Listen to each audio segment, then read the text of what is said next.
Thinking about doing a little betting on Boston College's season. If you've seen those odds at 6.5, you're thinking, why would I do that? What do they not know? Well, I'm going to give you three reasons on today's show why BC at 6.5 seems like easy money to go on the over. Check this all out on today's Locked On Boston College. You are Locked On Boston College, your daily podcast on the Boston College Eagles, part of the Locked On Podcast Network, your team every day.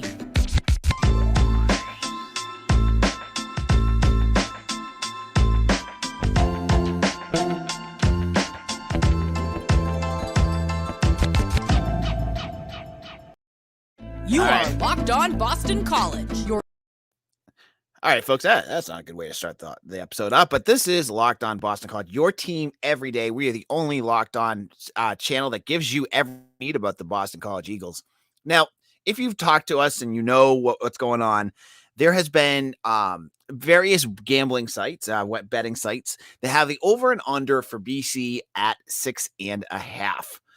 They, for me, we're going to talk about today why I think that seems like easy money going on the over on this, because for me, I have, as you saw in yesterday's episode, and go back and listen to that, I think BC is going to win 8 games, but I'm going to tell you why 6.5, that even if I'm wrong, that is going to be easy money in itself. Now, today's episode is brought to you by LinkedIn. I like to thank LinkedIn Jobs for being the official college football recruiting sponsor across the Locked On College Network.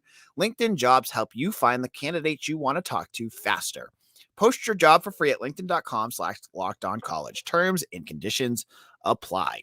All right. So let's get into this. I get 3 reasons why BC 6.5 is going to be that it's easy money. And I'm not even going to get into the teams they're playing themselves. I could do a whole episode of why I think there's 6.5 wins out there for them. This is the team. This is what I'm looking at BC as a program with the way that they're constituted and why I think 6.5 wins is just going to come out, because I think they're that talented. So let's get into those 3 reasons. Our first one is the return of Phil Jurkovec. Now, Jurkovec is back. He's been hurt for a while. We've seen him, play with one hand basically last year. But remember, what we're looking at this year is that he has said over and over again that he does not want to play recklessly. That's the term he has used. I don't want to play reckless. And I think if he can stay healthy, BC has something special and enough that will help them get that 6.5 wins. Go back to 2020, the year he played, I think it was 10 out of 11 games. And at least one of those games, he was still hurt. He threw for 17 touchdowns and 5 interceptions in that year alone. They were a top 25 passing attack. They were electric through the air. And while there's issues in other areas on that roster, Kovic's play elevated them in games that they had no business being in with. That game against Clemson, the game against UNC, and beating Pitt.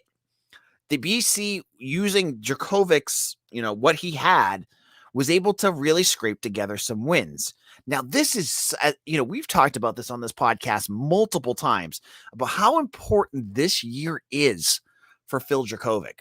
That he has to have a big season. He needs to stay healthy and he needs to put up some big numbers, because the draft boards and the scouts are starting to watch him, and they're going to want to see some things heading into the 2023 NFL draft. So I'm not saying that he's going to be doing air raid offenses out there, because believe me, they have a nice balanced attack, but he is good enough to win you games. And you look at what BC won 6 games last year with no offense whatsoever for most of the year. They could not throw the ball with Dennis Grosel. They had no deep pass. You add in Jurkovec with basically, other than the offensive line, which I know is a big thing, so I'm not discounting that, but you add in Jurkovec into that mix, you win 7 games, boom, you win your bet. Doesn't that seem like easy money to you? I look at a healthy Phil Jurkovec, a Jurkovec that is hungry to do some things this year. You can sense that with him, that he's a guy that needs to do some things this season to win, to make some big plays. He came back for a reason, and I'm sure is to play better, but it's also, you can sense from what he says that he wants to win some games too. So I think when I listen to Phil Dracovic talk, when I see Phil Dracovic play better, seven wins to me with that schedule seems all that easy. It seems that easy. When you have Rutgers, Duke, and other teams like Virginia Tech, Syracuse, UConn, Maine, you're gonna also trip into a few wins with Dracovic. He's that good. Okay, so that's my first one. I think he is going to be a difference maker, and I think folks are telling it. I get the injury concerns, and believe me, that in itself is making this less than a sure bet because the guy has been hurt a few times. But as he said, and I agree, last year was just fluky. Sometimes you just get fluky injuries. So hopefully this year will not be a fluky injury for Phil Dracovic. He stays healthy. He plays 12 games. You win 7 games. You win your bet. Easy money right there. Okay. There is our first one. Now, in a moment, I'm going to get to our second, why I think BC is going to win 6.5 games plus. And it's something to do with the other side of the ball. And there's some reasons I think the Eagles should be able to do that.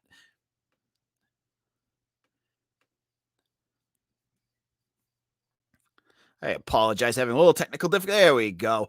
Now, as you gear up for the fall, you need the right people on your team to help your business fire on all cylinders. LinkedIn Jobs is here to make it easier to find the people you want to talk to faster and free. Create a free job posting in minutes on LinkedIn Jobs to reach your network and beyond in the world's largest professional network of over 810 million people. Then add your job in the purple hashtag hiring frame to your LinkedIn profile to help spread the word that you're hiring so your network can help you find the right people to hire. Simple tools like screening questions make it easy to focus on candidates with just the right skills and experience so you can quickly prioritize who you'd like to interview and hire. It's why small businesses rank LinkedIn number 1 in delivering quality hires versus leading competitors. Now, LinkedIn Jobs helps you find the candidates you want to talk to faster. And did you know, folks, nearly 40 million job seekers visit LinkedIn? Post your job for free at linkedin.com/lockedoncollege. That's linkedin.com/lockedoncollege to post your job for free. Terms and conditions apply. Now, I've talked about this all week, but thanks again for making Locked On Boston College your first listen every day. The ultimate college football preview is here. It's a 7-episode preview with college experts, local team experts, and Odyssey college football insiders. It's everything you need to be ready for the college football season in one spot. Search for College Football Preview on your Odyssey app, YouTube, or wherever you get your podcasts. This is Locked On BC, folks. Thank you all for listening.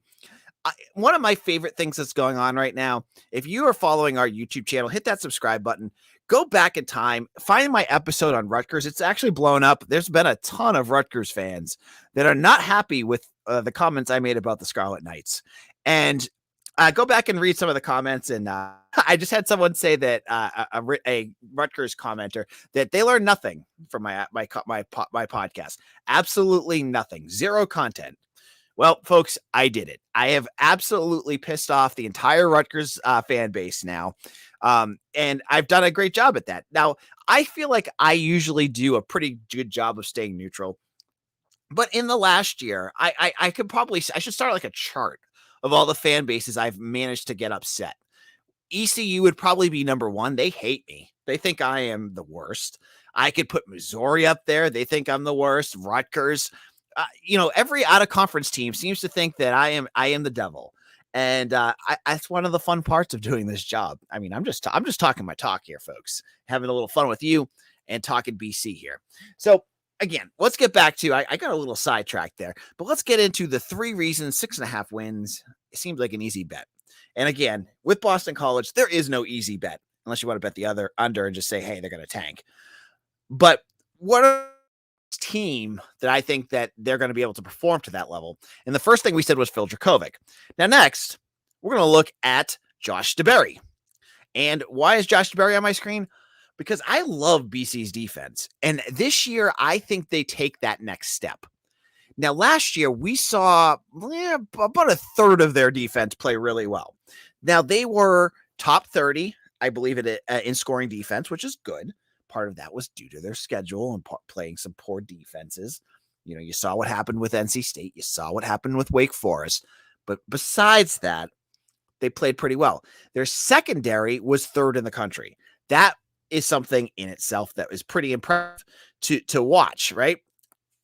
And I think this year they're going to take that next step because I love the versatility of this defense. Now, there's absolutely still question marks. I look at the defensive end position and I still go, are they going to be able to get enough pressure to do things that they need to do? But looking at getting Jabuzi and Wuka back, getting putting Cam Horsley not at the top defensive tackle spot, but having to be that Robin to Boozie's Batman, right? That helps him. He's also got another year of development. You have the secondary who can do a ton of different things. I mean, I've mentioned this a bunch of different times, but the staff just keeps talking about what they can do and how confusing they can make their defense because they've got so many players that can line up all over the place, whether it's Jaden Woodbay, who could play linebacker. He can play safety. He can play, you could probably line him up on a corner. You can have him blitz the quarterback. You can have him do a million things. Josh DeBerry, you could put him in the nickel. You could put him on the best wide receiver you have on the team. You could put him, in zone. You can do a million different things with him. CJ Burton, Jason Maitre, a safety and cornerback. So what you're seeing here are guys in the back end that are versatile, but don't sell yourself short on what the linebackers can do. Now, earlier this week, if you listen to our live stream with Mitch Wolf, Mitch talked about how versatile guys like Cam Arnold and Bryce Steele can be. That Cam Arnold last year, they had different plays where he was, running back in coverage 20 yards down the field. That in itself, we have yet, I personally believe, because BC is they were not the deepest team in 20 and 21. I think this year you're going to get to see really what Jeff Hafley's defense is truly about.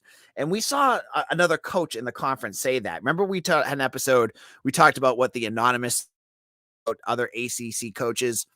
One of the coaches mentioned that they had not seen, they're expecting to see more exotic things out of Jeff Hafley's defense and Tim Lokabu's defense. I think this year will be the year that we get that we get to see guys all over the place, the ability to confuse and really force offenses to adapt to things that they're not used to. Because remember, folks, this is college football. This isn't the pros. This isn't Tom Brady back there who can identify all the schematic changes that the defenses throw at them. A lot of these college quarterbacks are going to struggle with that. And if Hafley has his wits about him and can do that kind of stuff, if he can move guys around and confuse offenses, he's going to have some games where that defense looks really crisp, I think. And I am excited to see what the secondary can do. I personally think the group that might take the biggest jump is the linebackers. They don't have an Isaiah Graham Mobley or an Isaiah McDuffie this year, but don't discredit what Cam. And I can't wait to see how they utilize guys like Bryce Steele and Jalen Blackwell and having a nice solid rock like Vinny DePalma back there that can just do some things that you need to do when you need to do them and not worry about him being out of place. I think this defense is going to be good. And I think it's going to be more well-rounded than we saw last year, where they were 92nd in rushing attacks. They were 92nd in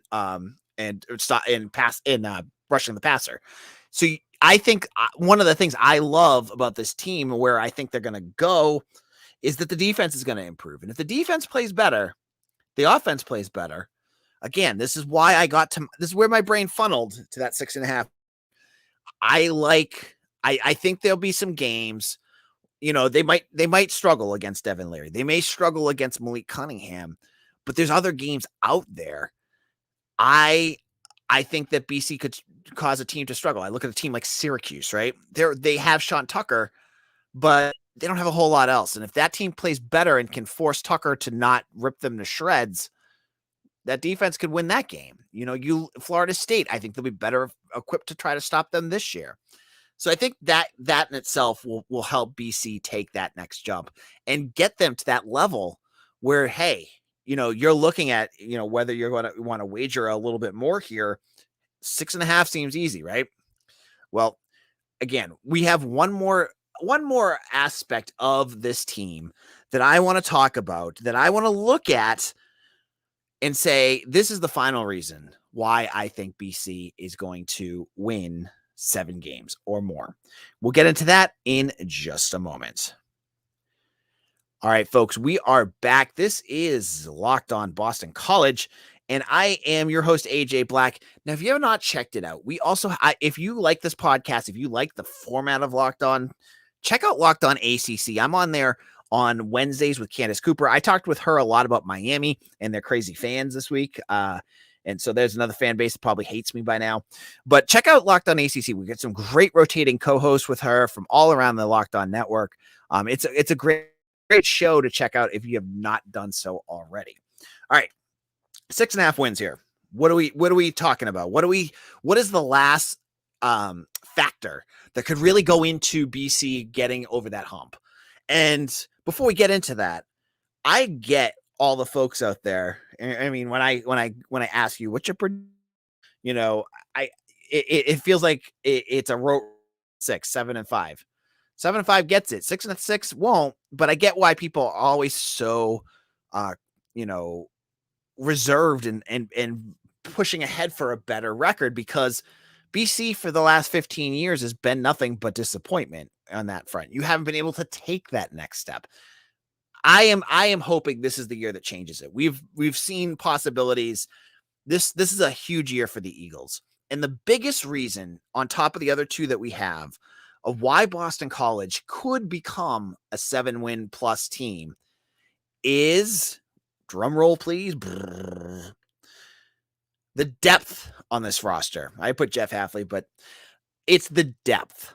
And I think for the first time since he took over, because of the way he's developing this program, Jeff Hafley is building a team that can absorb injuries. Because when I said 7 wins, I'm sure, oh no, AJ, what if so-and-so gets hurt? What's going to happen? And I get that. But this is the first year, other than Djokovic, which most programs, if you have an elite quarterback and you don't have, I mean, they have Emmett Moorhead. I don't know what he could do, but I'm not sure to be terrified of going over 6.5 wins with him at this point. Any other position on this roster, I think BC has the depth to start to manage some of these injuries, because that is what a good program has. When you look at programs that can win, when you look at programs that can take the next step, it's because they have organizational depth at key positions that help them absorb those losses. Look at NC State last year. They lost 2 of their key defenders, Peyton Wilson, and I'm blanking on the defensive end name, that were out early, and they still won. They still were in the hunt for the ACC. That is what good programs do. I'm not even talking blue chip schools. Like, I'm not looking like Alabama and Clemson, because those schools just pile on talent. I'm looking at good program like a Michigan State or a even what Pitt's doing right now, right? They are able to add more depth that helps them get past that. And Hafley has talked about that. He talked specifically this week about the defensive line position as the first time that they've ever had depth there. Because remember, Boozy Onwuka went down last year, and they didn't have much of an answer for what to do. Now, Isaiah Henderson, he tried, and Chris Banks, he tried, but it was a massive drop-off. And, they have all these young kids, but the kids are starting to develop now. The kids are starting to come up. So when you look at a position like defensive end, you see that the potential starters are going to be Marcus Valdez and Sheeta Salah.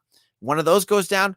Well, you got Donovan Azaraku ready. You have Nito Akpala. You have these guys that you can now plug in and do that. And Max Podell in our comment section brought up a great one. What if like someone like Jaden Williams goes down, or Jalen Gill's not ready for the start of the season? He's been hurt. You have Lewis Bond, who a bunch of different players have said that they've compared him to what Zay Flowers can do. You look at Joseph Griffin and Dante Reynolds, the wide receiver position's deep, the running back position. You have Pat Garwo, but then you have these two really talented Xavier Coleman. So you have depth all over the field. Not everywhere. The offensive line is scary. The interior of the offensive line is very scary. But for most positions, BC is getting deeper. And that is going to help them win games. Because if it's football, injuries happen, guys go down. That's just what happens in football. And teams that are deep, they can take that and they can still win games. This is AJ Black. If you haven't already, you can go find your I think BetOnline still has it at 6.5. If you agree with me, you can go in there and then yell at me if I'm wrong, or celebrate and we can buy around if I'm correct, right? Well, thank you all for listening. We'll be back for Friday's show. We're going to do mailbags again. You guys all have questions that you want answered. If you have a question, hit me up. You can hit it in the comments section here. You can go to Twitter at AJBlack_BC, and you can hit me up there. I am your host. I do this 5 days a week, and I love doing this with you every single day. Thank you all. We're about a week away from game day. I can sense the excitement. I hope you do too. Take care, everyone.